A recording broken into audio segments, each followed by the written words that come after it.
ભરૂચ જિલ્લામાં પણ સાર્વત્રિક વરસાદી માહોલ જામ્યો છે। આ સાથે અલગ અલગ વિસ્તારોમાં વરસાદી પાણી ભરાયા છે। વરસાદી માહોલ જામ્યો છે। હાંસોટમાં સૌથી વધુ 4 ઇંચ વરસાદ નોંધાયો। અંકલેશ્વરમાં 3.5 ઇંચ, ભરૂચમાં 2.5 ઇંચ વરસાદ, તો વાલિયા નેત્રંગમાં 1.5 ઇંચ વરસાદ નોંધાયો। હાંસોટમાં સૌથી વધુ 4 ઇંચ વરસાદ નોંધાયો છે।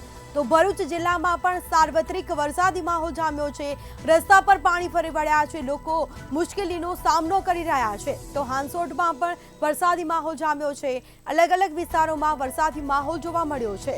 તો નેત્રંગમાં 1.5 ઇંચ વરસાદ નોંધાયો। હાંસોટમાં પણ સૌથી વધુ 4 ઇંચ વરસાદ ખાબક્યો છે। વાહન ચાલકો પણ મુશ્કેલીમાં મુકાયા છે। ભરૂચ જિલ્લામાં સાર્વત્રિક વરસાદ, તો બીજી તરફ ભરૂચના ગ્રામ્ય વિસ્તારોમાં પણ વરસાદી માહોલ જામ્યો છે।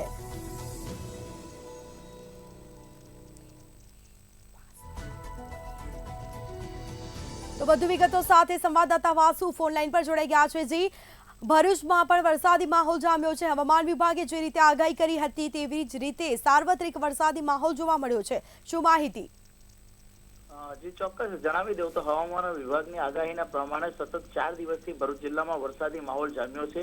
અવિરત વરસાદ, ક્યાંક ધીમી ધારે તો ક્યાંક ધોધમાર વરસાદ વરસી રહ્યો છે। ગતરોજ પણ ભરૂચ જિલ્લામાં ભરૂચ શહેરમાં 4 ઇંચ વરસાદ વરસ્યો હતો, ત્યારે આજરોજ પણ 24 કલાકના આંકડા આવ્યા છે, જેમાં ભરૂચ જિલ્લાના સાર્વત્રિક વરસાદના આંકડા પર નજર કરીએ તો સૌથી વધારે 4 ઇંચ વરસાદ હાંસોટમાં ખાબક્યો છે। ત્યારબાદ 3.5 ઇંચ વરસાદ અંકલેશ્વરમાં ખાબક્યો છે। જે બાદ હાંસોટ અને નેત્રંગમાં 1.5 ઇંચ છે, અને જે બાદ જંબુસરમાં 13 મિલીમીટર, આમોદમાં 7 મિલીમીટર, વાગરામાં 18 મિલીમીટર અને ભરૂચમાં 2.5 ઇંચ વરસાદ ખાબક્યો છે। વરસાદી માહોલ વચ્ચે ખેડૂતોમાં પણ ક્યાંક ખુશીની લાગણી જોવા મળી રહી છે।